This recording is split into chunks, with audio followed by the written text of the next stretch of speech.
देखिए, आपको भी पता है कि क्या हुआ है, सबको पता है क्या हुआ है। 20 नवंबर को दोपहर 1 बजे पीटीआई वाले जो हैं उन्होंने डी चौक पे कब्जा कर लिया था। सीधी गोलियां चलाई गई हैं, जो कि चलाई गई हैं और मेरे सामने चलाई गई हैं, और मैंने लोगों को देखा है, ज़ख्मी भी हुए हैं। तो ज़िंदगी में बहुत अरसे के बाद इतना चार्ज क्राउड देखा है। पॉलिटिकल पार्टी के वर्कर थे, किसी मिलिटेंट ऑर्गेनाइजेशन के या टीटीपी के वर्कर नहीं थे जो बंदूकें लेके खड़े थे। उनके पास पानी की बोतलें थीं, कुछ के पास गोलेलें थीं। तो तमाम पाकिस्तान का इलेक्ट्रॉनिक मीडिया जो है, तमाम टीवी चैनल्स, उन्होंने ये खबर ब्रेक नहीं की कि पीटीआई वाले जो हैं वो डी चौक पे पहुंच गए हैं। इतनी शदीद फायरिंग और इतनी शदीद आंसू गैस की शेलिंग हुई है कि मैंने इस्लामाबाद की तारीख में नहीं देखी। और मुझे ऐसे लग रहा था कि मैं लिबनान में हूँ या फ़लस्तीन में हूँ या मैं अफगानिस्तान में घूम फिर रहा हूँ। इतनी फायरिंग थी। वर्कर कह रहे थे कि जब तक इमरान खान नहीं आएगा आपने इधर से नहीं जाना, इमरान खान को के बगैर हमने वापस नहीं जाना। गोलियाँ चल रही थी, क्रैकडाउन शुरू हो गया था। पीटीआई का वर्कर जो है वो अपनी जगह पे खड़ा रहा है। लोग ये कह रहे थे जी कि हमारे कुछ लोग मारे गए हैं, वो उनकी लाशें अस्पतालों में पड़ी हुई हैं। आने वाले दिनों में मज़ीद प्रॉब्लम नज़र आ रहे हैं। देखिए, उस दिन से डरें जब इनमें से 1 या 2% भी जो हैं वो आपके साथ वही करें जो आप इनके साथ कर रहे थे। 26 नवंबर की रात को गोलियां चली, वो वापस चले गए हैं। मुझे लगता है कि ये दोबारा वापस आएंगे। सर, ये हुआ क्या है कि तमाम सूरत हाल हुई कि इतना बड़ा एहतजाज, इतना बड़ा धरना जिसकी बहुत ज़्यादा हाइप पूरा 2 रोज़ तक वो चलते रहे और उसके बाद इस्लामाबाद पहुँचे और विदिन 3 आवर्स वो यहाँ पर इस्लामाबाद छोड़ के चले गए। देखिए, आपको भी पता है कि क्या हुआ है, सबको पता है क्या हुआ है। तो मैं तो क्योंकि वहाँ पे सुबह 11 बजे से लेके और रात के 11:30-12 बजे तक मौजूद था, और मैंने जो पीटीआई के जो मार्च में लोग आए थे उनके दरमियान भी मैंने घूम फिर के बातचीत उनसे भी की, सिक्योरिटी फोर्सेस वालों से भी बातचीत की। तो मुझे तो कोई शक नहीं है कि ये ना तो किसी की जीत है, ना किसी हुकूमत की जीत है, और ना ही किसी पार्टी की हार है। ये स्टेट ऑफ पाकिस्तान की और कॉन्स्टिट्यूशन ऑफ पाकिस्तान की बहुत बड़ी शिकस्त है, फेलियर है। इसलिए कि आप ये देखें कि जो 26 नवंबर का दिन है, इस दिन तहरीक इंसाफ वाले जो हैं वो बड़ी आसानी के साथ तमाम रुकावटें अबूर करके इस्लामाबाद में दाखिल हो गए। ठीक है जी। और हुकूमत के जो वज़रा जो अब दावे कर रहे हैं जी कि अली मीन गंडापुर भगोड़ा है, भाग गया, और पहले भी भागता था फिर भाग गया, इसमें कोई शक नहीं कि गंडापुर से भाग गए। लेकिन वो वफाकी वज़रा पहले ये बताएं कि जो आपने सिर्फ इस्लामाबाद पुलिस नहीं, आपने पंजाब से पुलिस बुलाई, आपने सिंध से पुलिस बुलाई, आज़ाद कश्मीर से पुलिस बुलाई, रेंजर्स बुलाई, एफसी बुलाई, और आखिर में आपने फ़ौज भी बुला ली। और इस्लामाबाद जो है उसको आपने कंटेनर्स के साथ भर दिया, सारे रास्ते आपके बंद थे। और कुछ जगहों पर तो ऐसा लगता था कि 300-300, 400-400 जो सिक्योरिटी फोर्सेस के जवान हैं वो दीवारें बना के खड़े थे।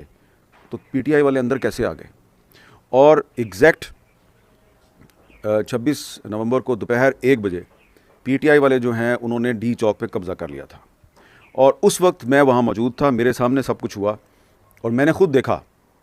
मुझे अफसोस हो रहा है ये बात कहते हुए कि जो कंटेनर्स पे पोजीशनें संभाल के बैठे हुए थे आपके सिक्योरिटी फोर्सेस के जवान, उन्होंने जब देखा कि पीटीआई वाले यहाँ आ गए हैं, हमारे करीब पहुँच गए हैं, तो मुझे नहीं पता उनके पास क्या ऑर्डर्स थे कि उन्होंने गोली उस वक्त चलानी थी या नहीं चलानी थी, लेकिन उन्होंने उनको वेलकम किया, हाथ मिलाए। मेरे पास फुटेज मौजूद है उन चीज़ों की।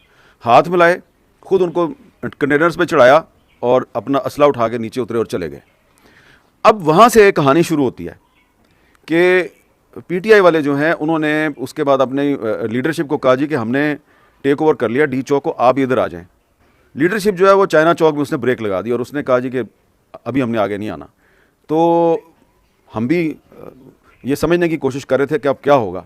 तो मैं भी जो है वो पैदल चलता हुआ, क्योंकि गाड़ी पे तो जा नहीं सकते थे, रास्ते बंद थे, मैं चाइना चौक पहुंचा और मैंने पीटीआई वालों से पूछा, एमपीएस थे, एमएनएस थे, काफ़ी सारे लोग मुझे मिले कि भाई आप आगे क्यों नहीं जा रहे। उन्होंने कहा जी हमें जो मेन जो ट्रक है ना, कंटेनर है, वहाँ से अभी तक ऑर्डर नहीं है। उन्होंने कहा जब तक हम ना कहें आपने डी चौक नहीं जाना।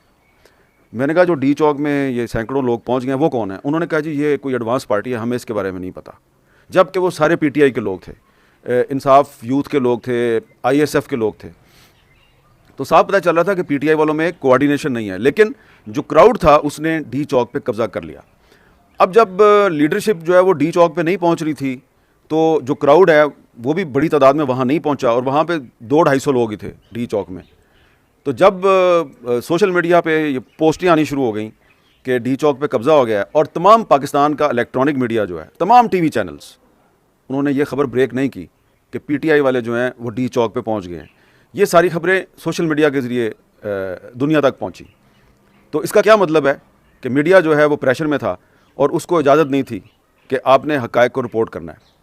तो उसके बाद फिर जब 25-30 मिनट गुजर गए, उसके बाद फिर अचानक रेंजर्स वाले जो हैं वो दोबारा कंटेनर्स के पीछे से पार्लियामेंट हाउस के सामने उन्होंने पोजीशनें संभाली हैं, आहिस्ता आहिस्ता आगे आए हैं, दोबारा कंटेनर्स पे चढ़े हैं और उन्होंने पुश करने की कोशिश की है पीटीआई वालों को। उसमें 1.5-2 घंटा उनको लगा है और शाम तकरीबन 5 बजे तक उन्होंने सिर्फ डी चौक जो है वो उसको दोबारा अपने कंट्रोल में लिया।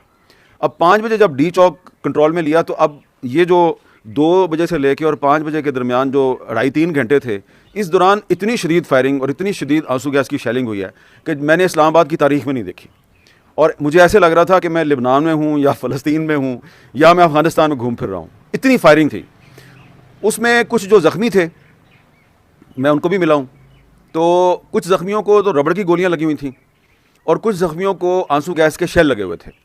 मुझे कोई ऐसा ज़ख्मी नहीं मिला जिसको कि कोई क्लाशनकोव की या राइफ़ल की गोली लगी हो। लोग ये कह रहे थे जी कि हमारे कुछ लोग मारे गए हैं, वो उनकी लाशें अस्पतालों में पड़ी हुई हैं। उसके बाद 5:30-6 बजे के करीब, क्योंकि हमारा जो दफ्तर है वो बिल्कुल डी चौक के पास है, तो हमें जो है ना वो ऑर्डर आया कहीं से कि आप अपनी बिल्डिंग जो है इसकी बत्तियां बुझाएं और इधर से रफू चक्कर हो जाएं। तो अब एक टीवी चैनल जो है उसके लोगों को कहा जा रहा है कि जी आप इधर काम नहीं कर सकते, आप लाइटें बंद करें और चले जाएं। और उसके बाद कुछ खबरें जो हैं वो फीड की गई कि थोड़ी देर में ऑपरेशन होने वाला है। और अब उसमें दोबारा जो है मैं फिर क्राउड में चला गया। जब मैं दोबारा क्राउड में गया तो वहाँ पर अब अंधेरा भी हो चुका था और तकरीबन 9 बजे के बाद से पीटीआई के वर्कर्स और एमपीएस, एमएनएस और जो उनके कायदीन हैं, जो मरकज़ी कायदीन तो मैं नहीं कहूँगा, वो तो मुझे नहीं मिल रहे थे वहाँ पे, उनके दरमियान एक बाकायदा जो है वो एक डिबेट शुरू हुई। फिर डिबेट तलख कलामी में बदल गई और तलख कलामी गाली गलोच में बदल गई, क्योंकि जो पीटीआई के बहुत से रहनुमा थे, मैं किसी का नाम नहीं लेता, वो वर्कर्स को कह रहे थे कि अंधेरा हो गया, अब इन्होंने सीधी गोलियां चलानी है, आप इधर से चले जाएं। वर्कर कह रहे थे कि हमें बुशरा बीबी ने कहा था कि जब तक इमरान खान नहीं आएगा आपने इधर से नहीं जाना, इमरान खान को के बगैर हमने वापस नहीं जाना। तो वो जो एमपीए एमएनए थे बेचारे, वो आहिस्ता आहिस्ता खिसकना शुरू हो गए और फिर अचानक जो मेन कंटेनर था जो पीछे खड़ा था उसमें आग लग गई और फिर लोगों ने बताया जी कि बुशरा बीबी जो है वो और अली मीन गंडापुर वहाँ से चले गए हैं। तो गोलियां चल रही थी, क्रैकडाउन शुरू हो गया था, पीटीआई का वर्कर जो है वो अपनी जगह पे खड़ा रहा है। लेकिन जब उस वर्कर को पता चला है कि बुशरा बीबी और अली मीन गंडापुर और बाकी जो कायदीन हैं वो इधर से भागे हैं, तो फिर उनके पास क्या बचा, वो भी बेचारे फिर भाग गए वहाँ से, गाड़ियाँ भी छोड़ गए, मोटरसाइकिलें भी छोड़ गए। और एक बात जो है वो मैं ज़रूर कहूँगा कि जो 26 नवंबर का दिन है, ये सिर्फ पीटीआई की नाकामी का दिन नहीं है, ये सिर्फ हुकूमत की नाकामी का दिन नहीं है, ये तमाम रियासती इदारों की नाकामी का दिन है। ख़ास तौर पे जुडिशरी की नाकामी है कि जुडिशरी ने ऑर्डर पास किया था कि आप इधर एहतजाज नहीं करेंगे। हज़ारों लोग इस्लामाबाद के अंदर दाखिल हो गए, तो किधर गई जी इस्लामाबाद हाई कोर्ट की रिट अब किधर गई? क्या गाइस, आपको वीडियो कैसी लगी आप वो मुझे बता सकते हैं, और आप कौन सी पार्टी के सपोर्टर हैं वो आप मुझे बता सकते हैं, और आप क्या समझते हैं कि पीटीआई के सपोर्टर्स पर जो है वो गवर्नमेंट की तरफ से जो चीज़ें की गई हैं वो सही हैं या गलत हैं, गवर्नमेंट को अपनी रेट जो है वो कायम करने देनी चाहिए या नहीं, या पाकिस्तान तहरीक इंसाफ के जो प्रोटेस्टर थे उनने वापसी करके जो है वो सही किया या नहीं किया, और आपको पीटीआई की गवर्नमेंट ने अगर वो जो पीटीआई की लीडरशिप है वो जब वापस गई है तो उनसे आप कितना मायूस हुए हैं, आप ये मुझे बता सकते हैं। नेक्स्ट वीडियो तक अल्लाह हाफिज़।